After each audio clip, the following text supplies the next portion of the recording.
हैं अत्यंत अप्रतिबुद्ध अज्ञानी जीवों को समझाने का प्रयत्न करते हैं। ये शब्द बार बार उसमें आएगा आगे।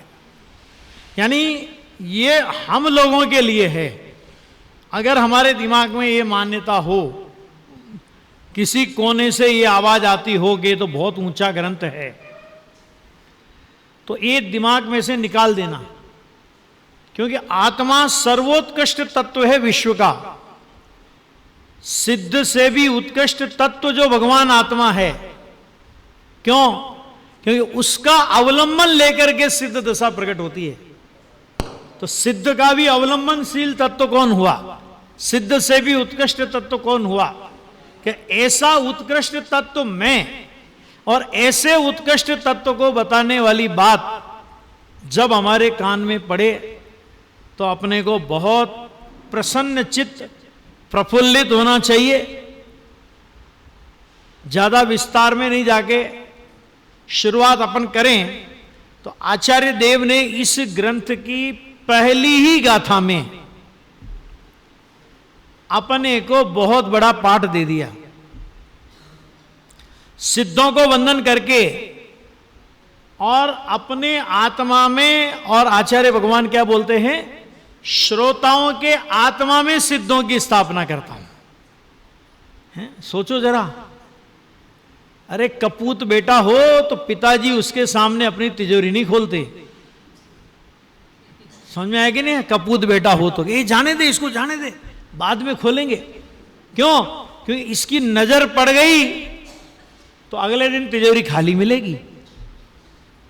तो कपूत बेटा हो तो वो नजर, वो मतलब वो नहीं खोलते हैं तिजोरी। और आचार्य कुंद कुंद ने अपने को कैसा बेटा समझा, जरा सोचो जरा। आचार्य कुंद कुंद ने अपने को कैसा बेटा समझा कि उन्होंने अपने अंदर में अनंत सिद्धों की स्थापना की। एक दो नहीं, अनंत सिद्धों की स्थापना उन्होंने अपने अंदर में की है। और भाई साहब, जब से कुंद कुंद आचार्य हुए तब से लेकर अभी तक आपको पता है सिद्धालय में भी बड़ी हलचल है। क्या हलचल है? कि 25 लाख से लगभग अधिक सिद्ध और वहां पर इकट्ठे हो गए। कुंद कुंद आचार्य के जमाने में जितने सिद्ध थे ना, उससे अब तक 25 लाख नए सिद्ध वहां पर पहुंच गए। सोचो, 2000 वर्ष हो गए ना, लगा लेना कैलकुलेशन, तो ख्याल में है ना। वो कहते अनंत सिद्धों की स्थापना, माने पहले झटके में उन्होंने अपने को यह बता दिया कि अगर तुझे समय सार को हाथ लगाना है, समय सार का श्रोता होना है, तो अपने को सिद्ध से कम मान करके ये समय सार मत सुनना। जो भी सिद्ध में से निकल गया, इसका मतलब यह है कि वो तेरा भी नहीं है, भले ही तू उसे अपना मान के बैठा हो। क्या? भले ही उसे अपना मान के बैठा हो। राग द्वेष मोह के परिणाम है ना, इनको अपना कर्म नो कर्म की बात तो चलो अपन मान लेंगे कि कर्म नो कर्म तो ठीक है जी, वो तो पुद्गल द्रव्य का परिणाम है, वो तो अपन मान लेंगे। लेकिन राग द्वेष के परिणाम तो अपने को अपने भाषित होते हैं ना। है? आचार्य कहते हैं सिद्ध में से निकल गए, इसका मतलब ये तेरे भी नहीं है।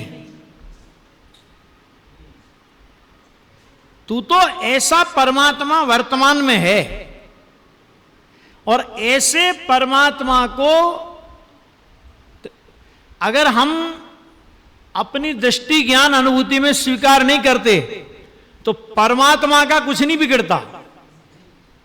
लेकिन दृष्टि ज्ञान और चारित्र वो सम्यकता को प्राप्त नहीं होते। देखो, आत्मा को शुद्ध करने का नाम, आत्मा को पवित्र करने का नाम सम्यक दर्शन नहीं है। सुनना जरा ध्यान से, क्या कहा? आत्मा को शुद्ध करने का नाम सम्यक दर्शन नहीं है। पवित्र आत्मा को पवित्र मानने का नाम सम्यक दर्शन है। तुम क्या पवित्र करोगे जो अनादि अनंत पवित्र है? हाँ? नहीं मानो तो नहीं मानो, तो मान्यता बिगड़ी, आत्मा कहां बिगड़ा? और हमने तो क्या माना? आत्मा बिगड़ गया। आत्मा अशुद्ध हो गया, आत्मा ऐसा हो गया, आत्मा वैसा हो गया।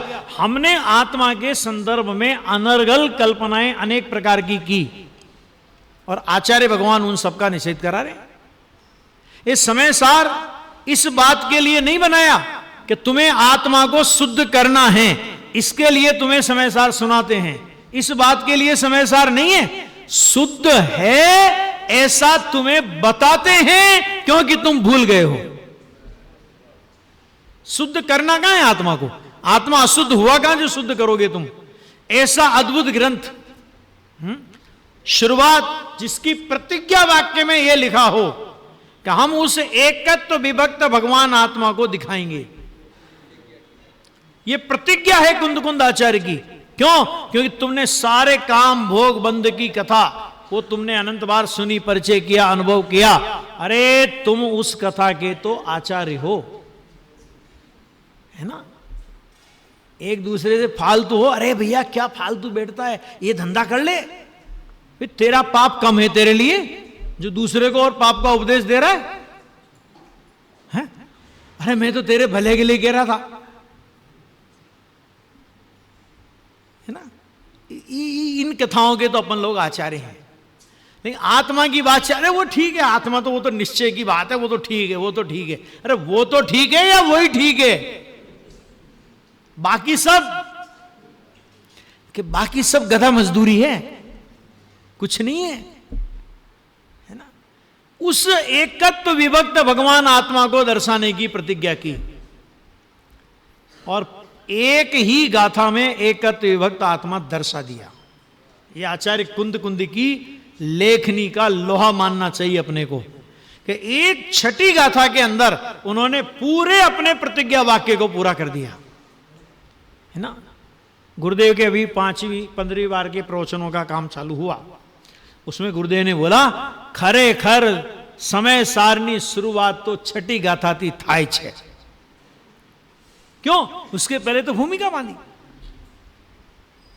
उसके पहले तो उन्होंने एकत्व विभक्त भगवान, जैसे होता कि नहीं होता, किसी को ऑपरेशन में ले जाए तो उसके पहले उसकी बीपी चेक करते हैं, उसकी शुगर चेक करते हैं, ये सब करते हैं कि नहीं करते?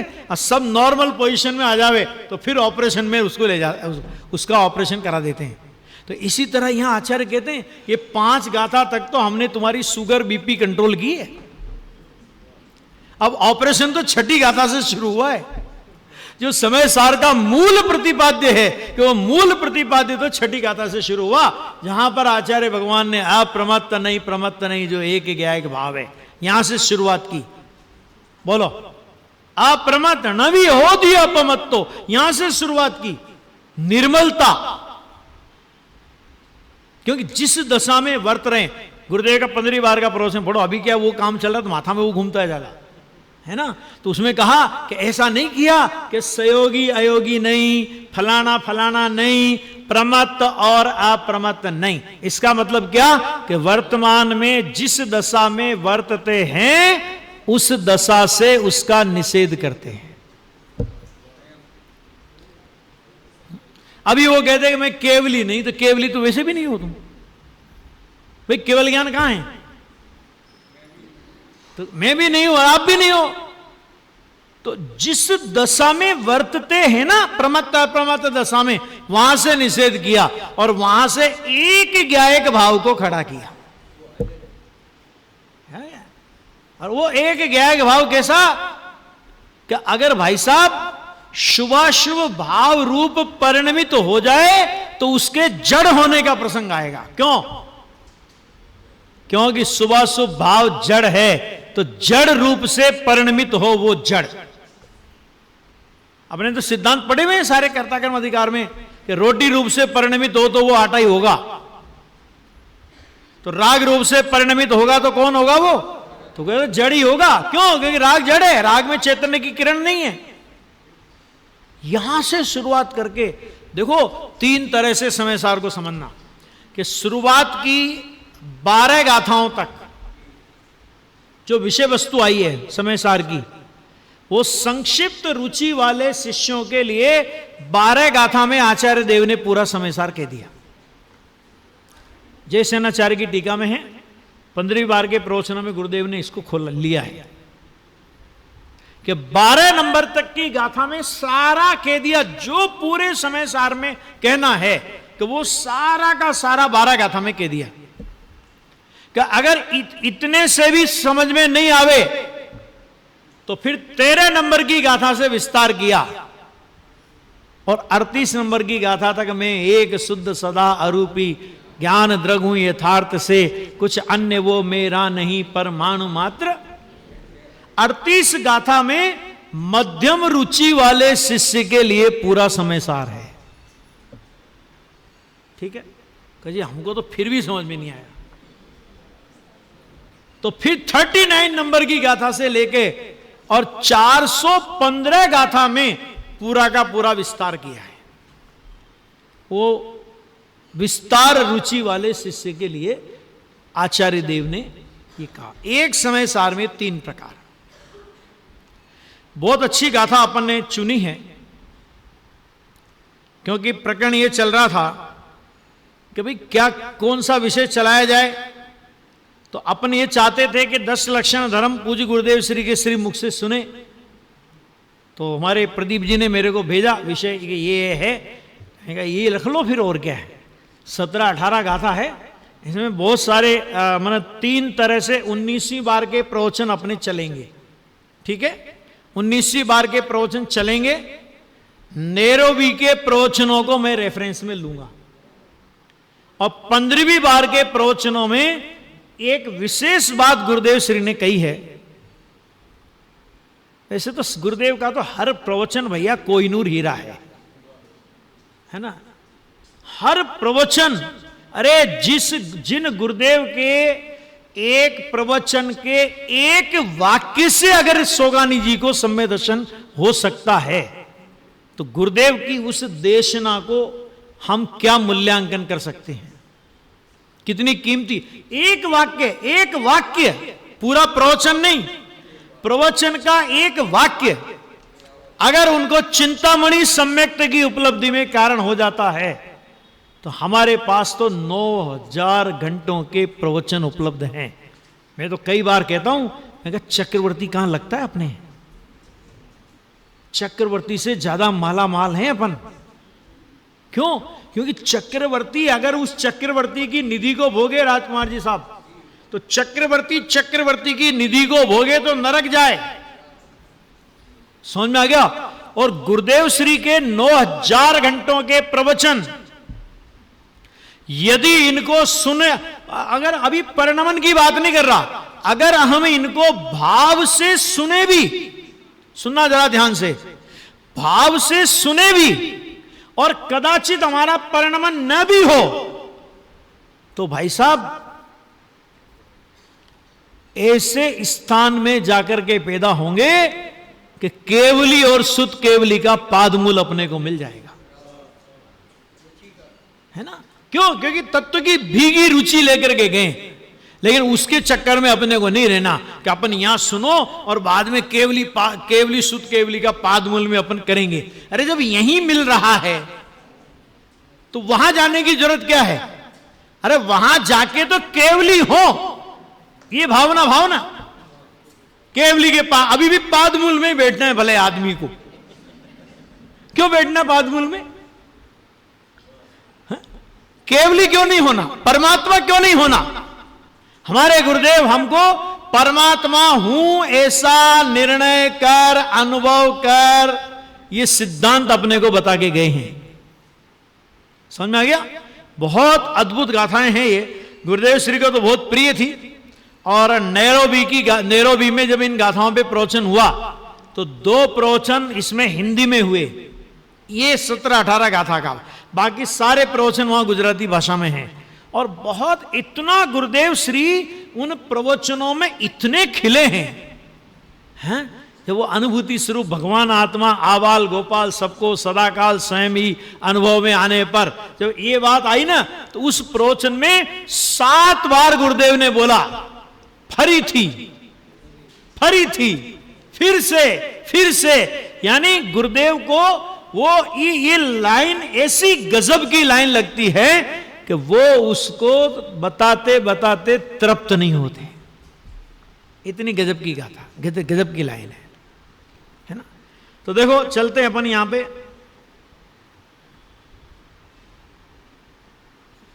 तो वो ये अपना जो 17-18 नंबर की गाथा है, तो इसके पहले का एक अपन भावार्थ देखते हैं। ये कलश आया था ना, तो इसका एक भावार्थ अपन देख लेते हैं जरा। देखिए, आत्मा के शुद्ध स्वभाव की प्राप्ति। प्राप्ति का मतलब क्या है? शुद्ध स्वभाव तो है ही, तो प्राप्ति माने क्या कि शुद्ध स्वभाव तो है, लेकिन मैं शुद्ध स्वभाव हूं ऐसा स्वीकार नहीं है। क्या कहा? ऐसा स्वीकार नहीं है। तो प्राप्ति माने शुद्ध स्वभाव के सन्मुख होकर पर्याय स्वीकार करती है। उसका क्या स्वीकार करती है? कि मैं तो अनादि अनंत नित्य ध्रुव शुद्ध आत्म तत्व ही हूं। अरे क्या गजब का तत्व होगा वो, कि जो पर्याय उसको स्वीकार करने जाती है, वो पर्याय भूल ही जाती है कि मैं पर्याय हूं, भूल ही जाती है कि मैं इसको स्वीकार करने वाली हूं।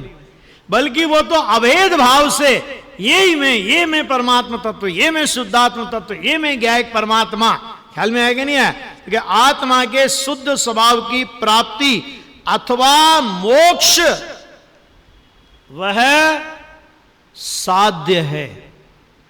साध्य माने प्रकट करने योग्य। ध्यान से सुनना, क्या कहा? शुद्ध स्वभाव की साक्षात प्राप्ति अथवा सर्वथा मोक्ष वह साध्य है। ध्यान देना, ध्येय नहीं है। क्या कहा? ये कलश है ना, इसका ये 17-18 गाथा के पहले उसका भावार्थ देख रहा हूं मैं। 19 कलश का भावार्थ क्या कहा भैया?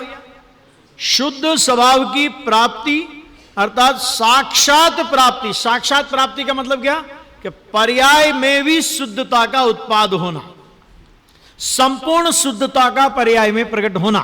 तो वो कहते हैं वो मोक्ष है ना, तो वो मोक्ष साध्य है।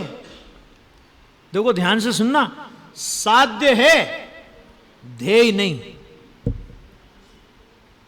ध्येय और साध्य में क्या अंतर है? जो प्राप्त करने योग्य हो वो होता है साध्य, और जिसके लक्ष्य से प्राप्त होता है वो होता है ध्येय। इसका मतलब मोक्ष की प्राप्ति के लिए मोक्ष का भी ध्येय नहीं हो सकता। अरे उस ध्रुव तत्व का अवलंबन लेने से मोक्ष की उपलब्धि सहज हो जाती है। तुझे मोक्ष के पीछे भागने की भी आवश्यकता नहीं है, क्योंकि वो तत्व है जिसके पीछे मोक्ष भागता है। मोक्ष के पीछे तुझे नहीं भागना। क्यों? क्योंकि मोक्ष से भी भारी तत्व बैठा है। मोक्ष तो प्रकट होगा, सुनना, जो प्रकट होगा उसका नाम मोक्ष, और जो सदा मुक्त है उसका नाम मैं। क्या कहा? जो सदा मुक्त, जिसमें बंधन की कल्पना तो की गई, लेकिन आज तक जिसको बंधन हुआ ही नहीं। क्या कहा? बंधन की कल्पना तो की गई, लेकिन आज तक जो बंधा नहीं, जो जिसको बांधने की किसी की ताकत नहीं जगत में, सदा मुक्त स्वरूप ऐसा जो तत्व है कि वो सदा मुक्त स्वरूप तत्व वो मैं। तो जो सदा मुक्त है वो बड़ा, कहिया मुक्ति हुई वो बड़ी। नक्की कर लो आप लोग। मुक्ति की दशा एक समय की दशा है, प्रकट होने के बाद सादी अनंत चलती है, लेकिन मैं अनादि अनंत मुक्त स्वरूप हूं। महिमा देखो, मुक्त स्वरूप की महिमा आवे तो मुक्ति की पर्याय की रचना हो जाती है। और यदि मुक्ति की पर्याय की महिमा आवे तो मिथ्या दर्शन से भी आगे नहीं बढ़ता। यह है भाई बात। तो ये माल देके गए गुरुदेव अपने को, है ना? क्यों बार बार गुरुदेव याद आते हैं अपने को? बहुत से लोग बोलते हैं ना हमें अपने वो कि भाई आप गुरुदेव को इतना क्यों याद करते हो, और भी तो सब हुए हैं, गुरुदेव को क्यों इतना याद करते हो, और भी तो सब। मैंने कहा मना किसने किया? तो हमारे वीरेंद्र जी एक बात कहते थे बहुत अच्छी, वो कहते थे कि हमारे दादाजी भी थे, उनके दादाजी भी थे, उनके दादाजी भी थे, उनके दादाजी भी थे, उनके दादाजी भी थे, लेकिन भाई साहब जब हम फार्म भरेंगे तो नाम पिताजी का ही आएगा। समझिए, इसलिए गुरुदेव याद आते हैं कि आज ये तत्व इतना जबरदस्त तत्व कि जिसने मोक्ष के प्रति भी हमारा आकर्षण खत्म कर दिया है। सोगानी जी बोलते हैं मोक्ष को भी होना हो तो हो, नहीं हो तो मुझे क्या, है ना। ऐसी उपेक्षा में मोक्ष का जन्म होता है। गजब है। मोक्ष कहता है तुम मेरी उपेक्षा करोगे तो मैं प्रकट होऊंगा। क्या कहा? तुम मेरी उपेक्षा करोगे तो मैं प्रकट होऊंगा। और हम मोक्ष के पीछे हाथ धोके पड़े, हम मोक्ष के पीछे हाथ धोके पड़े तो मोक्ष हमसे दूर जाता है। और हमने उसकी उपेक्षा की कि तुम क्या आके मुझे मुक्त करोगे, मैं तो पहले से मुक्त हूं, तुमको मुक्ति चाहिए तो मेरा आश्रय करो। क्या? तुमको मुक्ति चाहिए, पर्याय कि तुमको मुक्ति चाहिए तो मेरा आश्रय करो। मतलब मैं मुक्त स्वरूप तत्व हूं, मुक्त स्वरूप तत्व का आश्रय करे, पर्याय में मोक्ष की रचना हो जाती है। तो यहां पे कहा मोक्ष साध्य है, समझना, ध्येय नहीं है।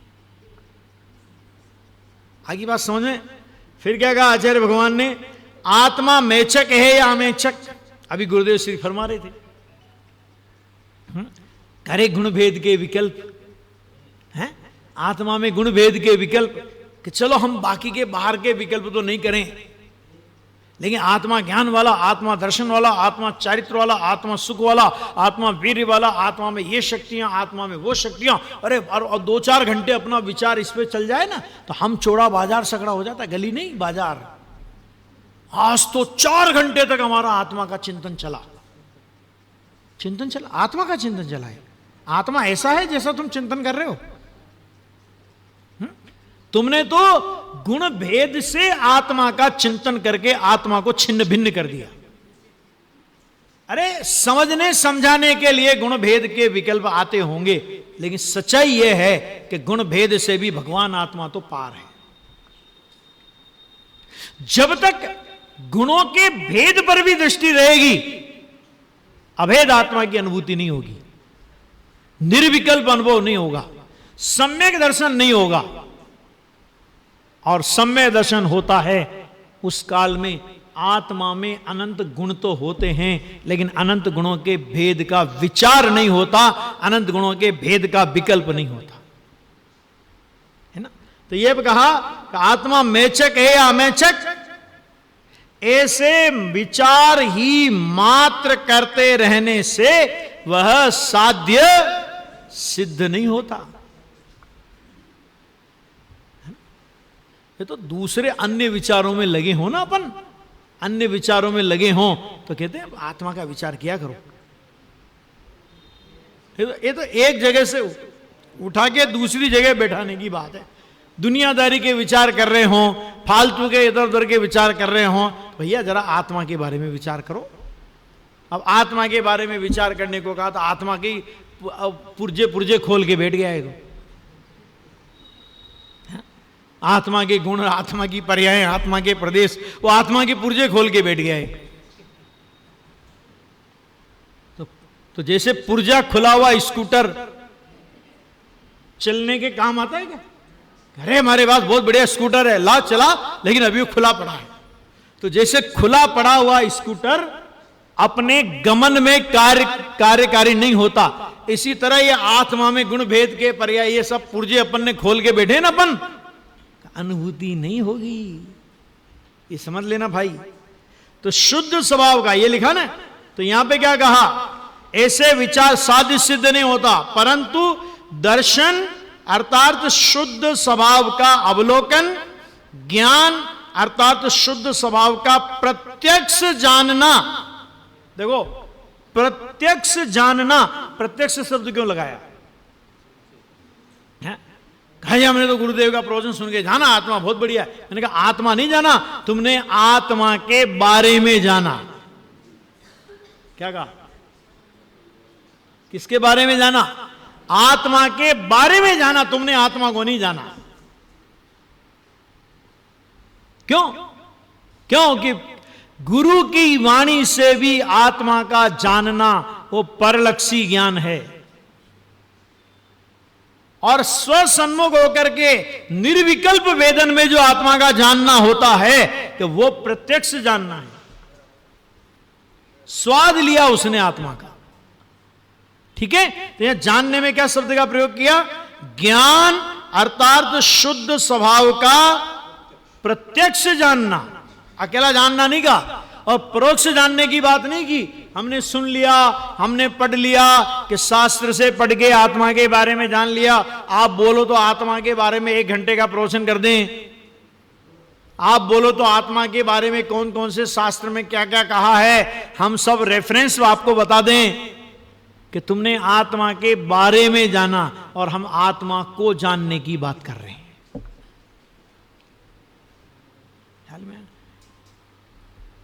और फिर और चारित्र अर्थात क्या है? चारित्र अर्थात कि शुद्ध स्वभाव में स्थिरता, ये चारित्र की परिभाषा। क्या चारित्र किसे कहते हैं? शुद्ध स्वभाव में स्थिरता। छडाला में आया, आप रूप में लीन रहे थिर, सम्यक चारित्र सोही, कि अपने आत्म स्वरूप में लीन हो जाए, अपने आत्म स्वरूप में स्थिर हो जाए। मानो वो वीतराग परिणति चारित्र है जो आत्म स्वरूप में स्थिर होकर के डूबी पड़ी है। राग चारित्र नहीं है। कसाय की मंदता चारित्र नहीं है। समझ में आ गया? कसाय की मंदता वो अचारित्र, ज्ञानी की भूमिका में हो ना, तो भी उसके लिए कहा अचारित्र भाव में चारित्र का उपचार, उसका नाम व्यवहार। हम तो सभी कुछ मान के बेटे कसाय की मंदता थोड़ी हो जाए। अभी 10 लक्षण पर्व चल रहे हैं, तो अभी यहां पर देखो सुबह से पूजा कर रहे थे, अब पूजा करके अभी स्वाध्याय सुन रहे हैं, फिर दिन में आकर के अभी इंद्रध्वज विधान करेंगे, फिर शाम को आके भक्ति करेंगे, फिर अपन प्रवचन सुनेंगे। तो अपन क्या मानते हैं? बस बहुत हो गया, बहुत हो गया, बहुत हो गया। 8-8 घंटे हम मंदिर में दे रहे हैं। समझ में गया? 8 घंटे नहीं, 24 घंटे बैठे रहो। ठीक है? आत्मा की अनुभूति के बिना कुछ नहीं है, ये यहां पे कह रहे हैं। व्यवहारी जन पर्यायों में भेद में समझते हैं, इसलिए यहां ज्ञान दर्शन आदि के भेदों से समझाया है। ये हो गया था। अब देखो, अब इसी प्रयोजन को, बहुत बढ़िया गाथा है ये, इसी प्रयोजन को 2 गाथाओं में दृष्टांत पूर्वक कहते हैं। वो दृष्टांत भी काय का दिया? राजा का, है ना। ये गुरुदेव से सुनो, सेठ का दृष्टांत क्यों नहीं दिया? वो नैरोबी के प्रवचन में बोला उन्होंने, क्यों नहीं दिया सेठ का दृष्टांत? वो कहता कितना भी करोड़पति हो जाए वो बार्गेनिंग की आदत नहीं जाती उसकी। सब्जी मंडी में जा, अरे वो तो 40 रुपए पाव दे रहा था, भले ही पूछा ही नहीं हो उससे। अरे 10 रुपए के लिए झूठ बोल जाएगा भला आदमी?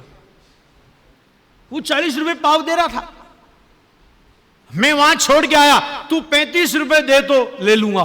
कि भाई साहब 50 रुपए से कम नहीं दूंगा। अच्छा 45 में दे। उसने कहा ले जा। अब मैं पूछता हूं कि जब वो 40 दे रहा था तो तुमको क्या कीड़े कौन सा घुस गया था कि 45 में इससे ले रहे हो?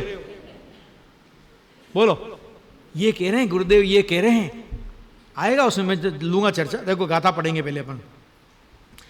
जहनाम को भी पूरी सो रायाणम जानी ओण सदहदी, तो तम अणुचर दिपुणो अथत्योपयतेण, एवं ही जीवे राया नादवोताय सद अणुचर दिदवो यपुणो सोचे वधु मोक्ष कामेण। हरिगीत। जो पुरुष कोई नृपति को भी जान कर श्रद्धा करे, फिर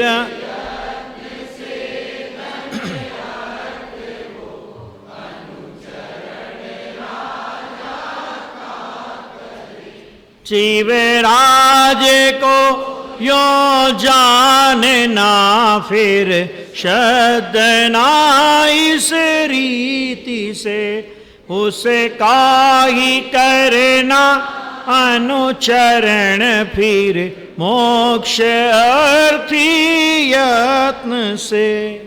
कितनी बढ़िया गाथा है। देखो क्या कहा, जैसे कोई धन का अर्थी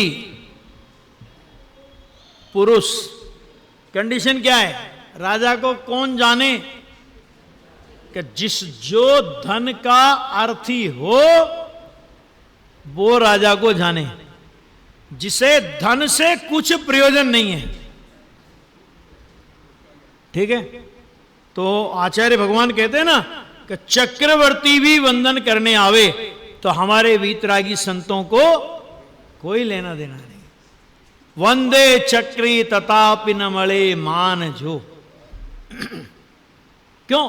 क्योंकि धन का प्रयोजन नहीं, तो धन का अर्थ ही होगा कि वो राजा को जाने। तो ये यहां पे कहा कि जैसे धन का अर्थी पुरुष क्या करे कि राजा को जानकर, कैसे जानकर, तो गुरुदेव सिंह ने प्रवचन में लिया, उसके लक्षण से, उसके पहनाव से, उसके तेज से, उसकी कांति से उसको जानकर कि ये राजा ही है। और देखो कोई कितना भी बड़ा मैंने राजा होता है ना, उसका चेहरा छिपता नहीं है। गुरुदेव श्री जब जयपुर पधारे थे तब अपने गोदिका जी के मैंने मकान में ठहरे थे गुरुदेव,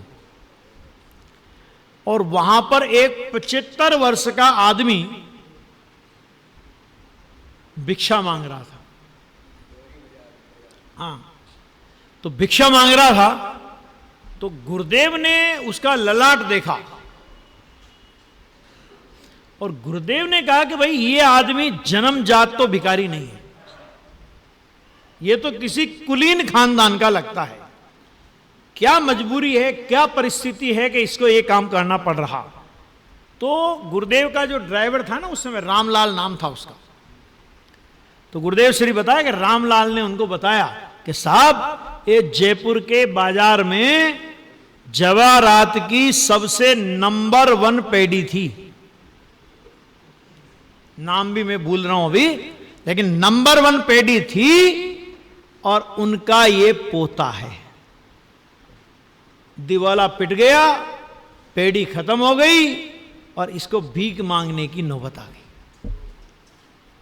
कहने का मतलब क्या कि भिखारी जैसी दशा में घूम रहा था तो भी उसके ललाट वगैरह के चिन्ह से यह पहचान लिया गया कि ये कौन है, कि कोई अच्छा पारिवारिक कुल खानदानी कुलीन व्यक्ति होना चाहिए, है ना।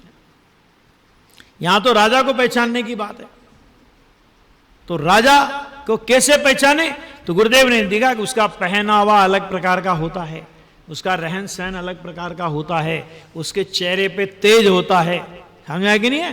राजा अलग ही दिखता है, अभी का राजा नहीं, वोटों का राजा नहीं, वो पुराने जमाने की राजाओं की बात है। अभी के राजाओं के क्या बात, बेचारों की कुर्सी एक बड़ी टंगी रहती है एक दूसरे के हाथ में, उनकी बात नहीं है ये।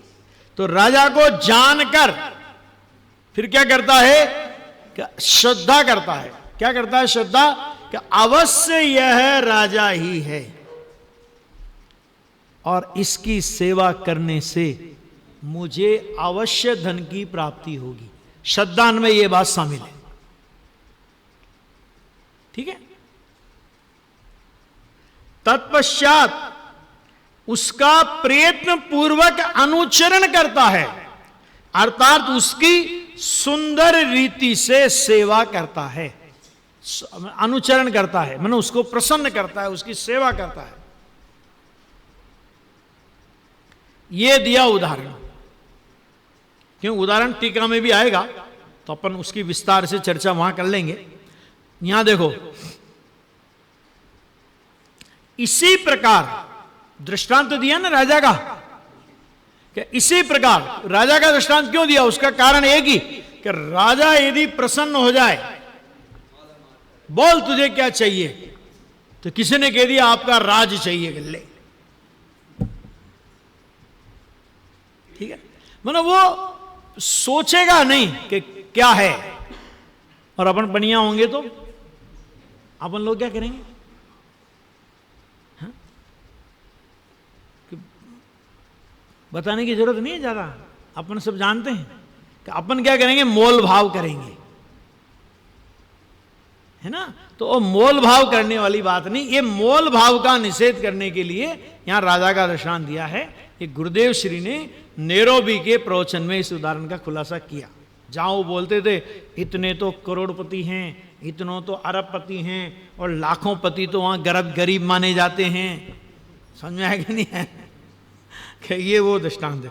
इसी प्रकार मोक्ष के इच्छुक को क्या चाहिए, मोक्ष चाहिए, अनंत कष्टों से मुक्ति चाहिए, अनंत आनंद की उपलब्धि चाहिए, और वो भी कितना आनंद, अनंत आनंद कितने काल के लिए, अनंत काल के लिए, अनंत काल के लिए अनंत आनंद चाहिए। तो आचार्य भगवान क्या कहते हैं, मोक्ष के इच्छुक को मोक्ष जानना चाहिए, ये बात नहीं कर रहे। क्यों, क्योंकि मोक्ष के इच्छुक को क्या जानना, तो कहते जीव रूपी राजा को जानना चाहिए। क्यों मोक्ष को जानने से मोक्ष नहीं मिलेगा, जीव को जानेगा तो मोक्ष हुए बिना नहीं रहेगा। यानी मोक्ष प्राप्त करने के लिए, इसका मतलब क्या हुआ कि मोक्ष प्राप्त करने के लिए तुझे मोक्ष की ओर भी नजर करने की कोई आवश्यकता, तू अपने जीव राजा की ओर निहारेगा, अपने जीव राजा को जानेगा, अपने जीव राजा का श्रद्धान करेगा, अपने जीव राजा का अनुचरण करेगा, इसी तो तेरे को मोक्ष की उपलब्धि हो जाएगी। मोक्ष के पीछे पड़ने से मोक्ष नहीं होगा, यह है बात। यहां जो चाहिए उसके पीछे मत पड़ो, जिसके लक्ष्य से आएगा उसके पीछे पड़ जाओ। पर्याय है ना, मोक्ष तो एक समय की पर्याय है। तो यहां पे क्या कहा, तो यहां पे कहा मोक्ष के इच्छुक को जीव रूपी राजा को जानना चाहिए। और क्या करना चाहिए भाई साहब, और फिर इसी प्रकार उसका श्रद्धान करना चाहिए। तो क्या करें, सोमवार के दिन तो जीव को जाने, मंगलवार के दिन श्रद्धान करें, और बुधवार के दिन लाभ के चौगड़िया में अनुचरण करें। ऐसा होगा ना, हैं? ऐसा है कि भाई ऐसा नहीं है, ये तो कथन में क्रम है। क्या कहा, ये जो क्रम पड़ा है ना, ये क्रम कथन का क्रम है। सच में तो जानना, श्रद्धान करना और अनुचरण करना एक काल में होता है, लेकिन कथन में तो क्रम पड़ेगा। क्योंकि जानना माने वो विकल्पों से जानना, परलक्षी जानना, उसको जानना नहीं कहा। जानना माने स्वसन्मुख होकर के जानना, जाना उसी समय यही मैं हूं, और आंशिक स्थिरता भी हुई। तीनों चीजें एक साथ होती है, लेकिन कहने में क्रम पड़ता है। इसलिए कहा ना श्रद्धान करना चाहिए, और तत्पश्चात उसी का अनुचरण करना चाहिए, अर्थात अनुभव के द्वारा तन्मय हो जाना चाहिए, है ना। तो वो इसके अलावा देखो भाई, सच्चाई यह है कि इसके अलावा मुक्ति का कोई मार्ग नहीं है। जब तक उपयोग छिटक छिटक करके बाहर आता है, श्रद्धान ज्ञान हो गया, अब उसके बाद जब तक छिटक छिटक करके उपयोग बाहर आता है, तो ऐसी दशा को कहते हैं मार्ग। और उपयोग बाहर आवे ही नहीं, ऐसी दशा को कहते हैं मार्ग फल अर्थात मोक्ष। समझ में आ गया? विकल्प कषाय की मंदता ना तो मार्ग है और मार्ग का फल होने का तो सवाल ही नहीं। मार्ग भी नहीं है, मार्ग भी नहीं है तो क्या है कि मार्ग का अवरोधक है। जैसे अपन स्पीड पे अपनी 120 में अपनी गाड़ी भगी जा रही हो और यूं यूं यूं यूं रोड पे स्पीड ब्रेकर आते कि नहीं आते? तो स्पीड ब्रेकर आते हैं तो इसका मतलब क्या हुआ? वो खुद ही कह रहे हैं हम स्पीड ब्रेकर हैं, हम तुम्हारी स्पीड को कम करेंगे। क्या कह रहे हैं वो कह रहे हैं हम स्पीड ब्रेकर हैं। इसी तरह कसाई की मंदता का राग आया ना, ये कहता है हम तुम्हें मोक्ष पहुंचाने में देरी करेंगे, तुमको मोक्ष जाने में टाइम लगेगा। क्यों? क्योंकि हम स्पीड ब्रेकर हैं। समझ आ रही नहीं आ रही बात? हैं? और हमने क्या माना? हमने स्पीड ब्रेकरों को ही मान लिया सब कुछ। वो खुद कह रहे हैं मैं स्पीड ब्रेकर हूं। कषाय की मंदता में आया, तेरे मोक्ष मार्ग में गमन करने की जो स्पीड थी, राग का विकल्प आया, स्पीड कमजोर हो गई। वापस गाड़ी को, वही मुंबई की ट्रेन थोड़ी है कि आधे मिनट में स्पीड पकड़ लेगी। ये अपनी अशोकनगर की ट्रेन है, हैं? रेलवे स्टेशन पे आएगी तो कितने दूर से उसकी स्पीड कमजोर होगी, धीरे धीरे धीरे धीरे कम कम कम, तब जाके स्टेशन पे ठहरेगी। और फिर स्टेशन से जाएगी तो एकदम थोड़ी वो मुंबई की लोकल ट्रेन की तरह स्पीड पकड़ लेगी। क्यों? है कि नहीं? वो भी 1-2 किलोमीटर तक तो स्पीड बनने में टाइम लगेगा। तो ये जो तेरे को विकल्प आया ना कि तेरी स्पीड कम हो गई, अब वापस तेरे को स्पीड में आने में थोड़ा टाइम लगेगा, इसका नाम है राग की मंदता, तीव्रता की। तो बात ही मंदिर में आके क्या करें? बहुत से लोग कहते हैं कि भाई साहब हम तो मंदिर में आते हैं तो कम से कम पाप से बचते हैं। मैंने कहा हम इतने पापी नहीं है कि मंदिर में पाप से बचने के लिए आते हैं, हम तो मंदिर में पुण्य से भी बचने के लिए आते हैं। क्यों? क्योंकि मंदिर में पाप तो हमारे पास है ही नहीं। राजकुमार जी साहब, जब घर से निकले मंदिर आने का प्रणाम किया हमने, मंदिर चलो मंदिर चलना है, मैं पूछता हूं मंदिर आने का प्रणाम किया तब से हमारी भूमिका में पाप था क्या? अरे मंदिर आने का भाव किया, पाप तो वहीं पलायन कर गया। वो कहता ये मंदिर जा रहा है, मैं मंदिर तक नहीं जा सकता। मंदिर में पुण्य परिणाम लेके आता है, तो मंदिर में भावना ये भानी चाहिए कि हे भगवान ये पुण्य परिणाम भी मेरा अभाव हो जाए, ये कसाई की मंदता का भाव भी मेरे को नहीं चाहिए। इसके लिए मैं आपसे वो वीतरागी होने की कला सीखने के लिए आया हूं।